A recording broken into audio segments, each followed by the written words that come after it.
Happy holidays, guys. Today's video is a special one. A couple of weeks ago, did a Secret Santa trading thing with the TFYLP podcast. Be sure to check them out.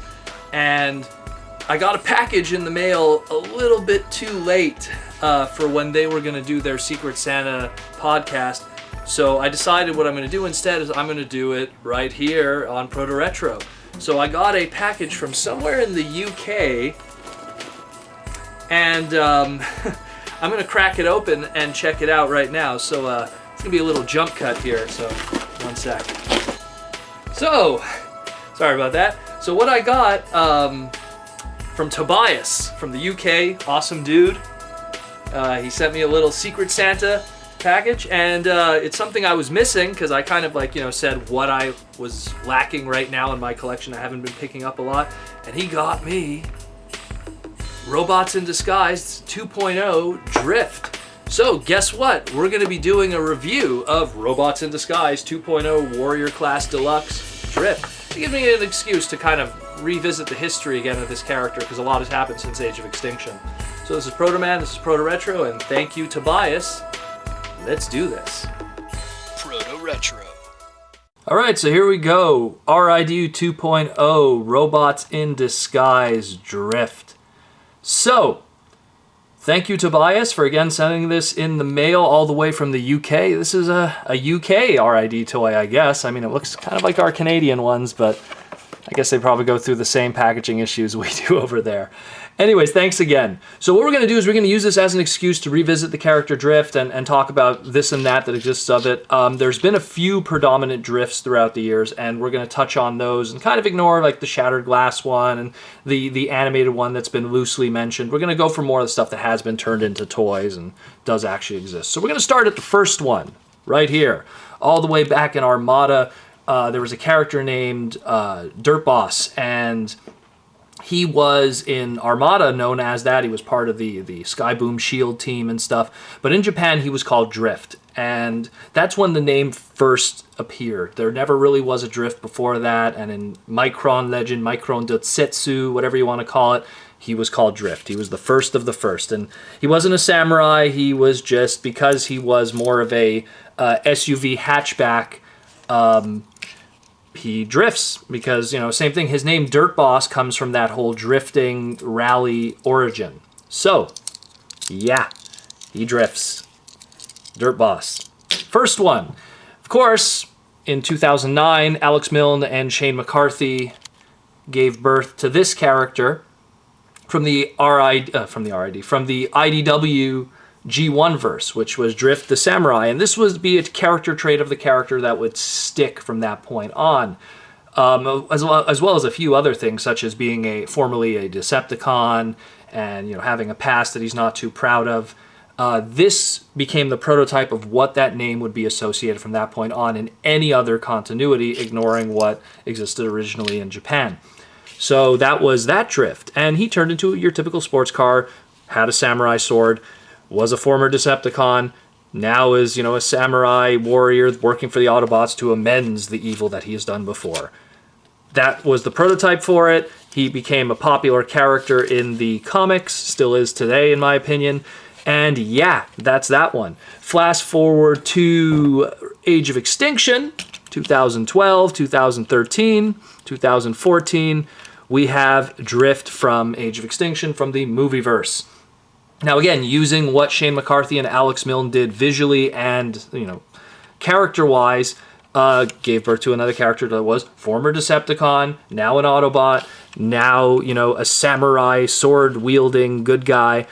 This one was voiced by, I believe, Ken Watanabe, and he gave it more of the samurai voice, the stereotypical kind of sounding Japanese English, and he was pretty deranged, this one. Kind of a mean streak to him, although we only have so much that we know in terms of characterization from the few lines that exist within the movie and supplemental material from the Titan comics.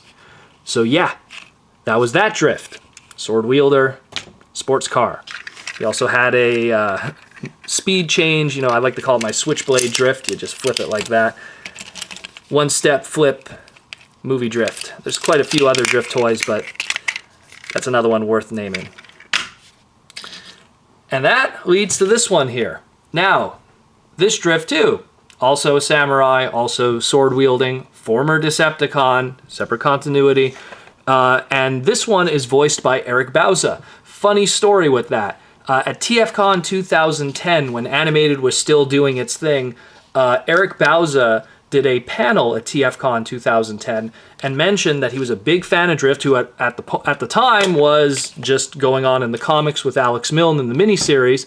And he mentioned that he was a big fan of Drift, and that if they ever did an animated version, referring to the animated cartoon going on at the time, he'd love to do the voice. Ironically, years later, this one happens, the RID Robots in Disguise Drift, and guess who gets to do his voice? Eric Bauza. And Eric Bauza plays it up kind of like what Ken Watanabe was doing, where he has, you know, that English-sounding Japanese stereotype kind of voice, and he's also very much similar to IDW Drift, you know, has honor now, kind of wants to ignore his past of a former Decepticon, and so on and so forth. I've talked enough about a toy in the package. Let's open him up, let's check him out, and let's put him to rest once and for all. So let's do that. Despite being packaged in robot mode, I traditionally like to start, as always, I've said before, in vehicle mode. So, Drift takes a lot of cues in this alt mode from a car that was going from the, you know, pretty much at the end of its production when the show started actually going into production. The German vehicle, the Gumpert Apollo, is where Drift pulls from, and it's if you see them side by side, it's pretty obvious where his colors come from, because the Gumpert Apollo, during its final run in 2012, sported orange primarily. So, very interesting choice of a vehicle mode. I guess they wanted to go with something that really was just unique for the character. And it works. Works very well. Very nice. It's very unique and just Cybertronian enough so that it's not just your average street car. The packaging, while it talks about the instructions and everything, doesn't show how you could store the weapons. So his two swords have little pegs on the bottom that you could put and store them there for his vehicle modes. And it still rolls perfectly fine. Really nice vehicle mode. I like stuff that uses unique designs. I mean, Rodimus or Hot Rod had the Dome Zero, and even previous Drifts always used very unique and interesting European cars to inspire from, even despite the fact that they're Japanese in origin for the characters. So yeah, that's the vehicle mode. We'll just pull in some of his previous compatriots there. So we got, you know, the G1 IDW Drift. Just give you a size comparison there. The obviously the newer Deluxes and Warriors are slightly smaller than their previous companions, but here he is with the Age of Extinction one. That's where more the modern budget and engineering now is seen for, unfortunately, how Deluxes are now in terms of price point. But yeah, here's the this one will make it feel a little bigger. This is the Switchblade one, as I like to call it, the flip changer. And then we'll bring in just the OG Drift, just for the hell of it. But yeah, really cool. Could use more paint. The Japanese version of Drift for the Transformers Adventure line has a lot more paint apps. I'll get more into that when we get into the robot mode and some little things that are different about the Japanese character version and his toy counterpart. So let's transform him now. Transformation.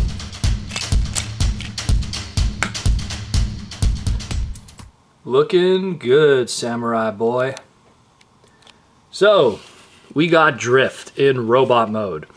One thing I really dig about him right off the bat is the way that he stores his weapons on the side like that. That is very reminiscent of the legendary samurai Ronin, known as Yagu Jubei Mitsuyoshi, excuse me. And he was in Japanese folklore, he was based off of a real person, but in Japanese folklore, this famous Ronin samurai who traveled the land saving people, and he stored his 2 swords, his 1 katana and his short blade on his side, and it's really nice to see after all the different iterations of Drift and being a samurai that he stores it like that. Granted, the IDW one did it also kind of in a similar manner. You could put 2 together, but this one really makes it apparent and official, and it leaves the spots for it, and they're one on top of the other, where the Drift IDW Generations 1 is side by side, and it's stored in the glass casing of the window, so I don't know if it was official in that case, but here it's in the show, and obviously on the toy, it's predominantly expected, and looks amazing. Yeah, looks great. Limited articulation, he just pretty much has here, he has a swivel and everything, and again the knees, but a lot, for considering a lot of these Transformer adventures, Transformer Robots in Disguise 2.0 deluxes, they only have so much budget to work with. Still pretty cool. I just don't know what to say really, because he's everything I was expecting from this line in terms of this scale and everything that comes of it. If I have one complaint over this one from the Japanese release, as I said before, had a lot more paint, and unfortunately, let's bring him in the light here, unfortunately, they didn't paint in his mustache and goatee, where the Japanese version did do that, and added a lot more paint in a lot of different areas. So if you want your 100% show-accurate Drift, I heavily suggest going online and picking up the Japanese version, Transformers Adventure Drift. Different stores will have it online. I'm pretty sure you'll be able to find it. But he looks great otherwise. Let's bring in some other guys to show size comparison and everything. So you got original IDW Drift. You got Transformers Age of Extinction Drift. And just for the hell of it, the Switchblade Drift, but... So you kind of got the whole family there. Bring in the little guy too. Gives you an idea of scale, what we're dealing with here. Good choice, good use of weapon storage. Matches the character model. As long as, in all honesty, engineering aside, as long as it matches the character model and does the job, I can't argue with it. Really cool character. The Japanese version of how he was dubbed played up a lot like what Tigatron was in the Japanese dub of Beast Wars, where he was a samurai that kind of used the desu kind of ending, a lot more honorable and everything of that manner. Looks really good otherwise. What other character traits I could mention? Oh, he was, he had a rivalry with the character Fracture, who, in all honesty, is a new character in terms of the Transformer universe. The name has been used before, but really nice that they're fleshing out the name Fracture and associating it with Drift and how they're both kind of swordsmen against each other. Looks really cool. Really dig it. Really dig it. Everything I expected from this figure and more from the Transformers Robots in Disguise line. Not much more I could say. If I had to say one thing, definitely pick him up. He comes in multiples of different versions. So, I mean, whether it be the little Minicon deployer packs or anything of that manner, there's many ways you could enjoy this character. So be sure to pick him up. And yeah, that's all I could say. Thank you again, Tobias, for sending me this in the mail, and incredible stuff. So that's all I could really say. So happy holidays, fans. I'm going to be in New York. After this recording's done, I'm more or less going to New York for Christmas all the way until New Year's. I want to say goodbye to the Times Square Toys R Us proper, because it's going to be gone afterwards. So if anyone who's in that area or anything, I heavily suggest you go by and say one last goodbye to one of the most famous toy stores in all of North America. I know I am, so I'm going to definitely be there, and I'll be in the area. So that's all I could say. This is Protoman of Protoretro, and this has been a video review of RID 2.0 Warrior Deluxe Drift. So until then, guys, take care, roll out, and of course, happy holidays.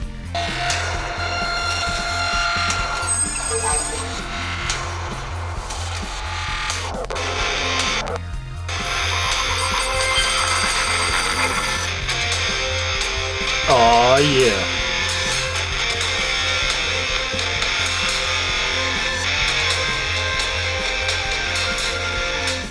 Hey guys, like what you saw? Want to see more? Then be sure to like, comment, and subscribe this video.